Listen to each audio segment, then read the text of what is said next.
ओम शांति। 26/7/26 के अव्यक्त महावाक्य हैं। अपने भाग्य और प्राप्तियों को स्मृति में रख सदा हर्षित व संतुष्ट रहो। दृष्टि, वृत्ति और प्रवृत्ति द्वारा संतुष्टता का अनुभव कराओ। आज बाप दादा सभी बच्चों को देख खुश हो रहे हैं। हर एक बच्चा परमात्मा प्यार द्वारा पहुंच गए हैं। तो आज बाप दादा हर एक बच्चे के मस्तक में भाग्य की रेखाएं देख रहे हैं।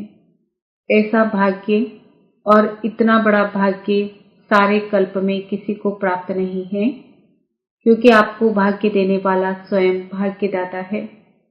हर एक के मस्तक में पहले तो चमकता हुआ सितारा का भाग्य चमक रहा है। मुख में मधुर वाणी की रेखा चमक रही है। होठों पर मधुर मुस्कान की रेखा चमक रही है। दिल में दिलाराम बाप के लवलीन की रेखा चमक रही है। हाथों में सर्व खजानों के श्रेष्ठता की रेखा चमक रही है। पाँव में हर कदम में पदम की रेखा चमक रही है। अभी सोचो, ऐसा भाग्य और किसका हुआ है। इसलिए आपके यादगार चित्रों का भी भाग्य वर्णन होता रहता है। और यह भाग्य स्वयं भाग्य विधाता ने हर एक बच्चे का बनाया है। बाप दादा हर बच्चे का भाग्य दे हर बच्चे को मुबारक दे रहे हैं। वाह बच्चे वाह। और यह भाग्य इस संगम पर ही मिलता है और चलता है। संगम युग का सुख सब युगों से श्रेष्ठ है। सतयुग का भाग्य भी संगम के पुरुषार्थ की प्रारब्ध है। इसलिए संगम युग की प्राप्ति सतयुग की प्रारब्ध से भी ज्यादा है। अपने भाग्य में खो जाओ, कुछ भी होता रहे, अपना भाग्य स्मृति में लाओ तो क्या निकलता है। वाह मेरा भाग्य, क्योंकि स्वयं भाग्यदाता आपका बाप है।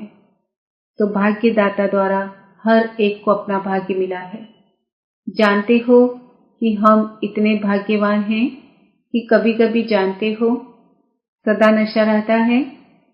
दुनिया वाले तो देख कर पूछते हैं आपको क्या मिला है, और आप लोग उत्तर क्या देते हो?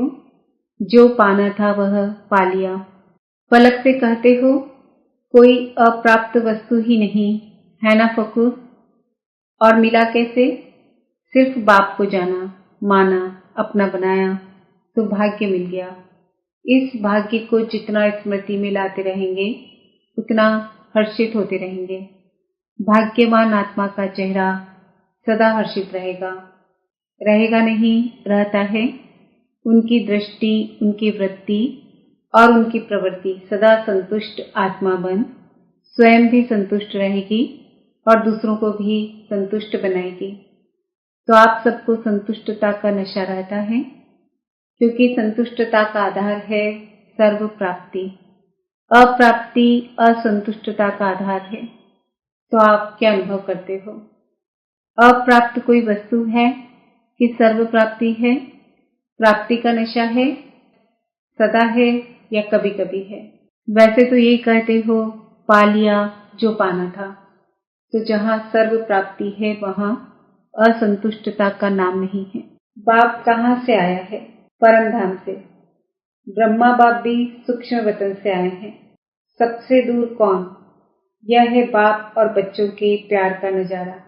आपने कहा मेरा बाबा और बाप ने कहा मेरा बच्चा। सिर्फ एक को जानने से कितना वर्षा मिल गया। दुनिया वाले सुख के लिए, शांति के लिए ढूंढ रहे हैं। कहाँ शांति मिलेगी, कहाँ सुख मिलेगा। और आपकी जीवन ही सुख शांति संपन्न हो गई। बाप दादा से पूछते हो ना कि बाप दादा क्या चाहते हैं? तो बाप दादा हर बच्चे से यही चाहते हैं कि हर एक बच्चा सदा स्वराज्य अधिकारी बन के रहे। कभी कभी नहीं, क्योंकि अभी के स्वराज्य अधिकार का वरदान बाप ने इस संगम युग के लिए पूरा दिया है। थोड़ा नहीं, कभी कभी वाला नहीं, सदा। तो सोचो सदा के लिए स्वराज्य अधिकारी बन रहते हो, क्योंकि बाप दादा ने सुनाया कि इन सभी कर्मेंद्रियों के, मन, बुद्धि, संस्कार के भी मालिक हो। सबके लिए मेरा शब्द बोलते हो, मैं नहीं बोलते हो, मेरा बोलते हो। तो मन, बुद्धि, संस्कार मेरा है तो मेरे के ऊपर सदा अधिकार रहता है। ऐसे मन बुद्धि संस्कार के ऊपर पूरा ही अधिकार हो, इसको कहा जाता है स्वराज्यधारी। जो ऑर्डर करो उसी प्रमाण यह कार्य करने के लिए निमित्त है, लेकिन इसके लिए चलते फिरते कार्य करते मालिकपन का नशा होना चाहिए, निश्चय और नशा। अब तो आत्माओं को मनसा द्वारा भी सेवा देने का समय है। चिल्लाते रहते हैं, हे पूर्वज हमें थोड़ा सा सुख शांति की किरणें दे दो, तो है पूर्वज दुखियों की पुकार सुनाई देती है ना। बाप दादा ने इशारा दे दिया है कि कुछ भी आपदा अचानक आनी है, इसके लिए सेकंड में फुल स्टॉप। वह प्रैक्टिस भी कर रहे हो, क्योंकि उस समय पुरुषार्थ का समय नहीं होगा। अभ्यास करें, लगाओ फुल स्टॉप और हो जाए आश्चर्य की मात्रा। इसलिए पुरुषार्थ का समय अभी मिला हुआ है, उस समय प्रैक्टिकल करने का समय है। तो अभी से इस अभ्यास को कर भी रहे हैं। बाप दादा रिजल्ट देखते हैं, अटेंशन में हैं, कर भी रहे हैं, लेकिन और भी अटेंशन को अंडरलाइन करो। देखो पुरुषार्थ कितना सहज है। मैं भी बिंदी, लगाना भी बिंदी है, सिर्फ अटेंशन देना है। बाप दादा विशेष बच्चों को सौगात देते हैं, बच्चे मैं आपके सदा साथ हूँ। बाबा कहा और बच्चों के लिए बाप सदा हाजिर है। जो कहा गया है हजूर हाजिर है, सर्वव्यापी नहीं है, लेकिन बच्चों के आगे हजूर हाजिर है।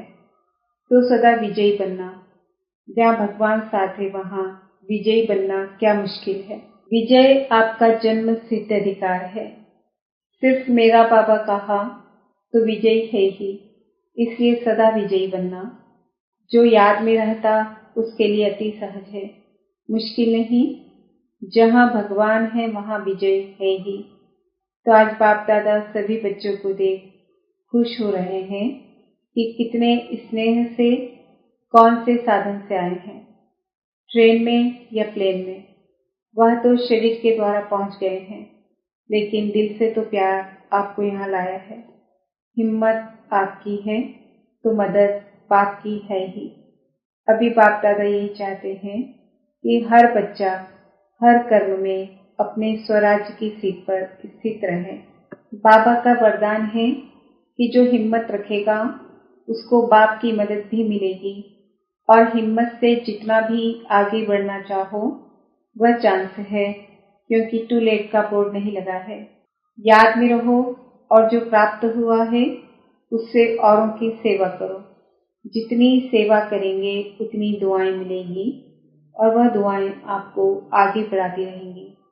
संदेश देते जाओ, बाकी हर एक की तकदीर, लेकिन आप संदेश दे दो। पुण्य अपना जमा करते रहो, तो पुण्य आपको आगे बढ़ाता रहेगा। अच्छा, बाप दादा अमृत वेले सभी तरफ चक्र लगाते हैं। उनके लिए चक्र लगाना क्या बड़ी बात है।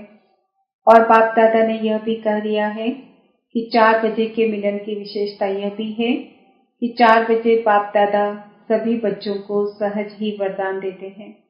वरदान दाता का विशेष पाठ अमृत वेले होता है। जो भी वरदान चाहिए वह बाप दादा दे देते हैं। ट्रायल करके देखना, लेकिन आप सभी भी वरदान लेने के लिए अलर्ट रहना। अगर अलर्ट नहीं रहे तो बाप दादा चक्र लगा के चला जाएगा और आप सोचते रहेंगे। इसलिए अमृत वेले का महत्व देते तो हैं, लेकिन और अटेंशन देना। बाप दादा ने देखा है कि समय अनुसार सेवा भी बढ़ रही है, और सेवा के कारण वरदान लेना उससे दूर रह नहीं सकते। बाप दादा ने सुना कि जो बाप दादा ने संस्कार के ऊपर इशारा दिया है उसके ऊपर समझते हैं कि हमें करना ही है, और करने के लिए रोज अमृत वेले जैसे सामान रखते हैं, उसके साथ साथ भिन्न भिन्न प्रकार से कोई एक संस्कार के ऊपर अटेंशन दो।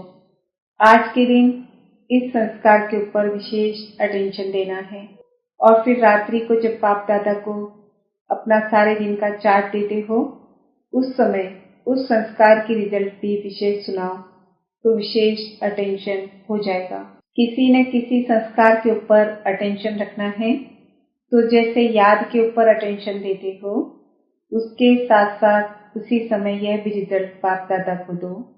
अगर मानो आप चाहते हो लेकिन उस दिन आपके सामने कोई संस्कार मिटाने का कार्य नहीं हुआ, तो अपने आप को बाप की मुबारक देना और रोज ऐसे बाप की मुबारक विशेष इस संस्कार प्रति लेते जाना, तो संस्कार कार्य में आने में कमी पड़ती जाएगी। तो जैसे योग के बारे में चेक करते हो, वैसे संस्कार के लिए भी चेक करो। संस्कार रोज नहीं आता है, कभी कभी आता है।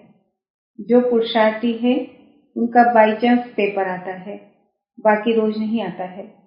लेकिन चेकिंग रोज होगी तो यह भी टेंशन को खत्म करता जाएगा, क्योंकि बाप दादा ने देखा है कोई बच्चे कोई कार्य शुरू करते हैं तो अटेंशन देते हैं, तो अटेंशन देने वाले ही मुक्ति प्राप्त कर सकते हैं। बाबा का भी वरदान है। अभी इसके पीछे लग जाएंगे ना, रोज रिजल्ट की चेकिंग करेंगे ना, तो संस्कार स्वयं ही ढीला हो जाएगा। और जो बाप दादा चाहता है कि संस्कार की सब्जेक्ट में नंबर बन जाओ, जो संस्कार चाहते हो वही कार्य में लगे, अटेंशन देना पड़ेगा। संगठन में ही यह संस्कार निकलते हैं। क्यों? आपके चित्रों में जो पूजा करते हैं वह आपके संस्कार कितने अच्छे गाते हैं, तो बने हैं तभी तो वर्णन करते हैं। अपना देवताई चित्र इमर्ज करो, क्या गाते हैं? ऐसे देवता तो बनना ही है ना। अच्छा, बाकी सब सफलता का अनुभव करते हैं ना, तो लक्ष्य रखेंगे अभी इसके पीछे अटेंशन देना ही है, इसमें भी नंबर 1 लेना ही है, तो आपको देख औरों को भी उमंग आएगा, क्योंकि आप निमित्त होना और निमित्त वालों को बाप दादा की विशेष मदद भी मिलती है। बाकी बाबा खुश है, पुरुषार्थ की तरफ अटेंशन है, लेकिन अभी परिवर्तन के निमित्त बनने वाले बनो, तो आपको देख औरों को भी परिवर्तन शक्ति का उमंग आएगा। बाकी बाप दादा खुश है कि पुरुषार्थ में नंबरवार तो होते ही हैं, वह तो अंडरस्टूड है, लेकिन पुरुषार्थ की तरफ अटेंशन है और बढ़ाना है। बाकी बाप दादा की रोज याद प्यार तो मिलती रहती है। यह है बाप दादा के प्यार की निशानी। मुरली मिस तो याद प्यार भी मिस। सिर्फ मुरली नहीं मिस की, लेकिन बाप दादा का याद प्यार वरदान सब मिस किया। मुरली तो पढ़ भी लेंगे, लेकिन जो समय फिक्स है बाप दादा की याद प्यार लेने का, वह तो मिस हुआ ना। मुरली मिस नहीं करना, चाहे फोन द्वारा सुनो, पढ़ नहीं सकते हैं तो कैसे भी सुनो, जरूर हाजिरी जरूर लगाओ। जैसे खाना नहीं मिस करते हो, तो यह भी भोजन है ना, वह शरीर का भोजन, यह आत्मा का भोजन। जैसे और नियम है वैसे यह भी नियम। ब्राह्मण माना मुरली सुनने वाला, सेवा करने वाला। अच्छा, अभी सभी तरफ के बच्चों को बाप दादा याद प्यार के साथ मुबारक भी दे रहे हैं। सदा उमंग उत्साह में आगे बढ़ भी रहे हो और बढ़ते रहना।